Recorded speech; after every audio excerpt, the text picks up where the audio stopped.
Welcome back. Bulletin के आगाज में आपको आगाह करें, चेयरमैन पीसीबी रमीज राजा को तब्दील करने का फैसला किया गया है। जराए का कहना है वजीर आजम शहबाज शरीफ नए चेयरमैन पाकिस्तान क्रिकेट बोर्ड के लिए 2 नाम देंगे। नजम सेठी का नाम भी उम्मीदवारों में शामिल है। गवर्निंग बोर्ड दोनों नामों में से एक नाम तजवीज़ करेगा। रमीज राजा ने सितंबर 2021 में पाकिस्तान क्रिकेट बोर्ड के चेयरमैन का ओहदा संभाला था। कराची के इलाके अल-फलाह से लापता 14 साला दुआ का 4 रोज बाद भी कुछ पता न चल सका। वालिदैन के लिए हर लम्हा कयामत बन गया। घर के दरवाजे से लापता होने वाली बच्ची कहां गई, कौन ले गया, पुलिस अब तक सुराग लगाने में नाकाम। मेरी बेटी मुझे जिंदा चाहिए।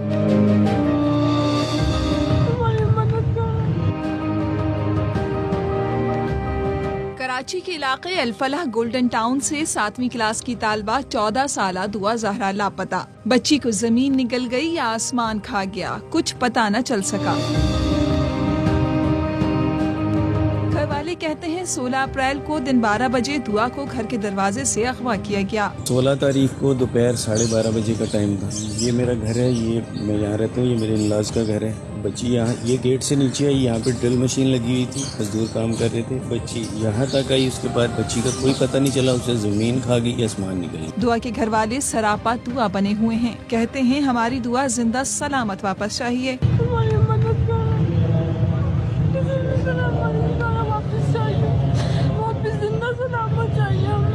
मेरी बेटी मुझे जिंदा चाहिए। दुआ के वालिद कहते हैं किसी से कोई दुश्मनी नहीं। तावान के लिए कॉल आई थी, फोन नंबर पुलिस को दे दिए हैं। 4 रोज बाद बिलाखिर पुलिस के कानों पर जूं रेंगी। पुलिस टीम दुआ के घर पहुंची। एडिशनल आईजी गुलाम नबी मेमन कहते हैं बच्ची की बाजियाबी की पूरी कोशिश कर रहे हैं। इसमें हमारे 3 टीम्स काम कर रही हैं, ताकि जो प्रोग्रेस है मैं उससे मुतमईन हूँ और मुझे यकीन है कि जल्दी रिकवरी हो जाए। गली में लगे सीसीटीवी कैमरों की फुटेज हासिल कर ली गई है, जिसके बाद केस में पेशरफ्त मुतवक्किल है।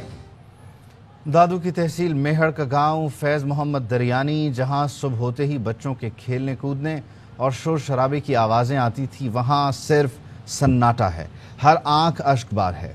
खौफनाक आतिशज़दगी को 2 दिन हो गए। जले घरों की राख से अब भी धुआं उठना बंद नहीं हुआ।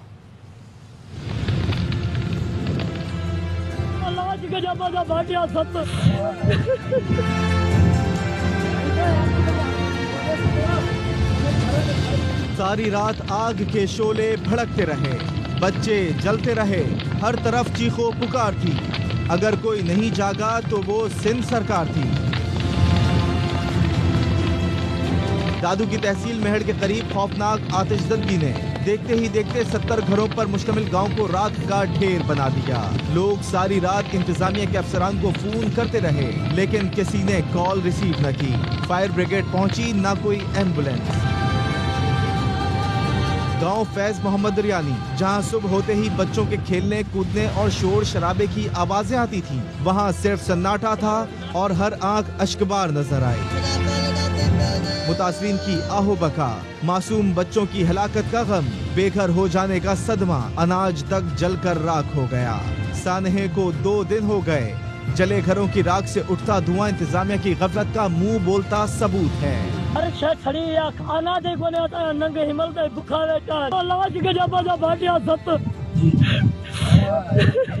तो ना वकेर मदद करण जला अन्न बसड़ियो का शय न बचा मुर बचाए पंहिंजो पाण बचायो था। गम के मारों का कहना है कि सब कुछ मुखालफीन ने कराया। पुलिस की जानिब से अब तक ना तो कोई मुकदमा दर्ज किया गया और ना ही कोई तफ्तीश शुरू हो सकी। कल मन धमकी नो पाण में बचवंती ने कहणो बो लिंदो तो पिस्तो मुशरफा अकबरा फयाजा बिया बेंदा बाहर आए न। बिलावल भुट्टो का वजीर आला सिंध मुराद अली शाह से राब्ता। वजीर आला ने सानहे पर ब्रीफिंग दी। पीपी चेयरमैन ने वजीर आला सिंध को जाए हादसा का मुआयना करने की हिदायत की। मेहर शहर में फायर ब्रिगेड का स्टेशन मुकम्मल गैर फाल है। 4 लाख आबादी के लिए सिर्फ और सिर्फ 1 फायर ब्रिगेड और 1 एम्बुलेंस है। जो काफी अरसे से खराब हैं। आतिशज़दगी के दौरान लोग मदद के लिए पुकारते रहे, मगर 19 घंटे बाद लाड़काना से एक फायर ब्रिगेड और एक एम्बुलेंस बुलवाकर गांव पहुंचाई गई। वजीर आला सिंध ने भी 2 दिन बाद इस मुतासरा गांव का दौरा किया। सूरत हाल है क्या यहाँ? वली मोहम्मद हमारे नुमाइंदे हैं, उनसे जान लेते हैं। वली मोहम्मद, कहिएगा, मजमूई तौर पर जो लोग मुतासर हुए उनकी इमदाद का सिलसिला शुरू कर दिया गया, तफ्तीश का आगाज हुआ, और ये फायर ब्रिगेड का क्या मामला है? जी सर, ये आग लगी थी इस गांव में रात को तकरीबन 2-3 बजे। जब आग भड़क उठी तो लोगों ने फौरन अपनी मदद आपके तहत आग बुझाना शुरू किया और फौरन एम्बुलेंस और की मदद के लिए इंतजामिया से राब्ता किया, लेकिन 18 घंटे गुजरने के बावजूद भी कोई एम्बुलेंस न पहुंची। वहां पर उनको ये कहा गया कि मेयर की एक फायर गाड़ी है वो खराब है, दूसरी जगह से गाड़ियां आ रही हैं, वो आग पहुंचेंगे, लेकिन 18 घंटे तक वो आग पर काबू न पाया जा सका, जिसकी वजह से लोग जलते रहे, मरते रहे, चीखो पुकार करते रहे, लेकिन कोई भी इंतजामिया उनकी मदद के लिए न पहुंचा, न गाड़ियां पहुंची। लेकिन 2 दिन के बाद आज वजीर आला जब पहुंचे तो वहां पर उन मुतासरीन के साथ ताज़ियत की और वहां पर जो है इमदाद की गाड़ियां भी पहुंची। वहां पर जब ताज़ियत करने के बाद सैयद मुराद अली शाह वहां पर बैठे तो मुतासरीन ने उसके सामने भी शिकायतों के अंबार लगा दिए कि यहाँ पर आग लगी, आग भड़कती रही, हम मरते रहे, जलते रहे, इंतजामिया कहीं नजर न आई, न एम्बुलेंस न फायर ब्रिगेड की गाड़ी कोई पहुंची जो आग पर काबू पाया जा सकता था। 3 लाख की आबादी और 4 लाख की आबादी का शहर है मेयर, वहां पर जो है फायर ब्रिगेड गाड़ी नहीं है। फायर ब्रिगेड की कोई गाड़ी नहीं है, 4 लाख की आबादी है और सिर्फ एक फायर ब्रिगेड की गाड़ी है। वली मोहम्मद ने हमें अपडेट किया। वजीर आला सिंध मुराद अली शाह ने भी मुतासरा इलाके का दौरा किया, उन्होंने क्या गुफ्तगू की आपको वो भी सुनवाते हैं। सबसे पहले तो हमें यही जरूरत थी कि जल्द से जल्द इधर रिलीफ पहुंचाई जाए और वो कल ही पहुंच गई थी। मुझे इधर कहीं से आवाज आई 3 दिन बाद, 3 दिन तो अभी वाकई को हुए नहीं है। फिर से कहता हूँ कि नहीं, और ज्यादा बेहतर हो जाना चाहिए था हमारा रिस्पांस। मैं इसमें कोई किसी को ये नहीं कह रहा, लेकिन ऐसा भी ना फैलाएं कि जी 3 दिन हो गए। 5 लाख रुपए जो डेथ हुई है उनके लवाहिकीन को दिए जाएंगे और जो जख्मी हुए उनको 2-2 लाख रुपए। इस किस्म के वाकयात होते हैं। कराची में अंदर भी वाकया हुआ था जो सारी जल गई थी आज से कोई 6-8 महीने पहले। Cooperative market, fire brigade late पहुंची है इधर, इसकी वजह से नुकसान और बढ़ा है। मैंने इधर आने से पहले ही चीफ सेक्रेटरी को कह दिया था और होम सेक्रेटरी एक इंक्वायरी करेंगे जिसमें रिस्पॉन्सिबिलिटी फिक्स करेंगे। मैं इधर गांव वालों से मिला हूं, उन्होंने मुझे ये बताया है कि यहाँ के एमपीए और एमएनए दोनों कांटेक्ट में थे। इमीडिएटली उन्होंने क्लिफ का सामान पहुंचा दिया था। मजीद खबरें भी शामिल करेंगे, लेकिन इस ब्रेक के बाद। Welcome back. मुल्की तारीख में पहली बार एक कैदी को गवर्नर बना दिया गया। आगा सिराज दुरानी सिंध के कायम मकाम गवर्नर के ओहदे पर फाइज। इसी हवाले से मजीद जानेंगे, हमारे साथ मौजूद है अरबाब चांडी। और अरबाब, बताइएगा केसेस के हवाले से इन पर। ये बिल्कुल एक दिलचस्प अमर है और अनोखी तारीख रकम हो गई है कि सिंध के स्पीकर असेंबली जो कि इस वक्त कैद में है, उनको सदर मुमलकत आरिफ अलवी ने इमरान इस्माइल की जगह कायम मकाम गवर्नर के फराइज सौंप दिए हैं। और इस वक्त आगा सिराज दुरानी का जो घर सब जेल करार दिया गया है, अब वो सिंध के कायम मकाम गवर्नर की हैसियत में अपने फराइज अंजाम दे रहे हैं।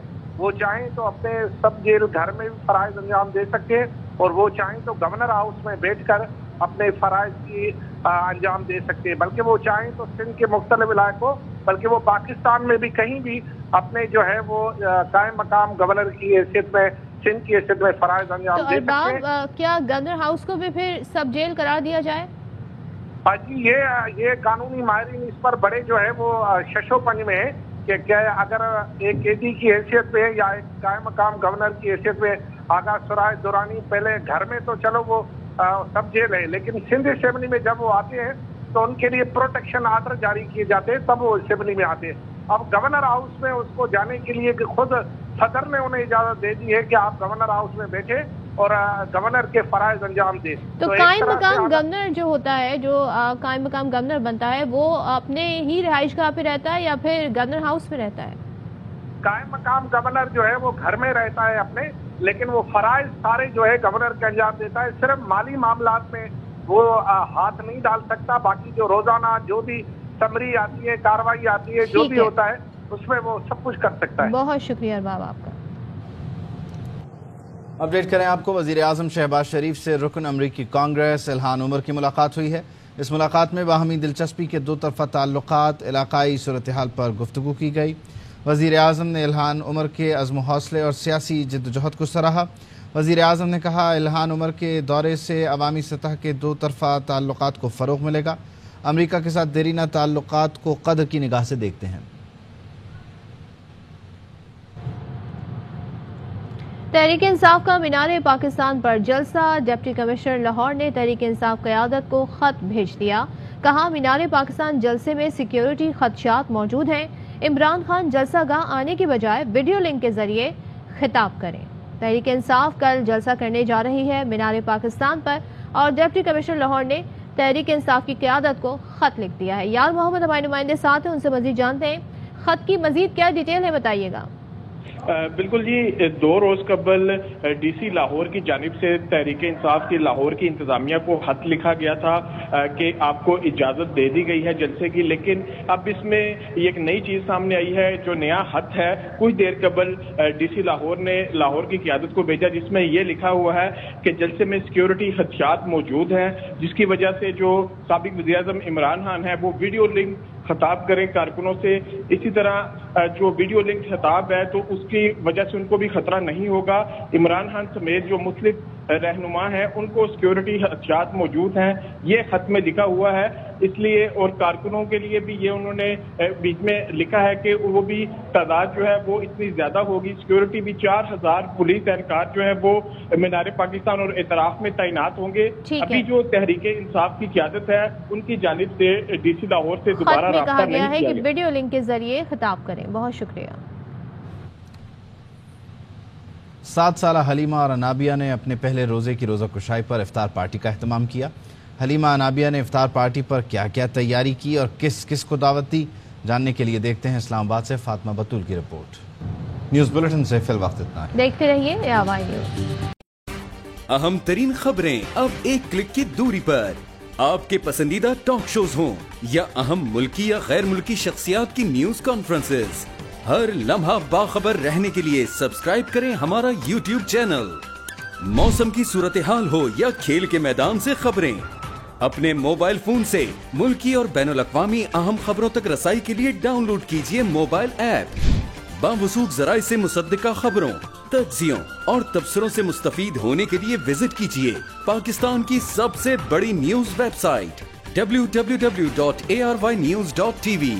इन सब के अलावा पाकिस्तान का सबसे बड़ा फेसबुक पेज हो, सबसे बड़ा न्यूज इंस्टाग्राम अकाउंट या फिर ट्विटर, ARY न्यूज पहुंचा रहा है खबरें सबसे पहले आप तक, ताकि आप रहें हर लम्हा बाखबर।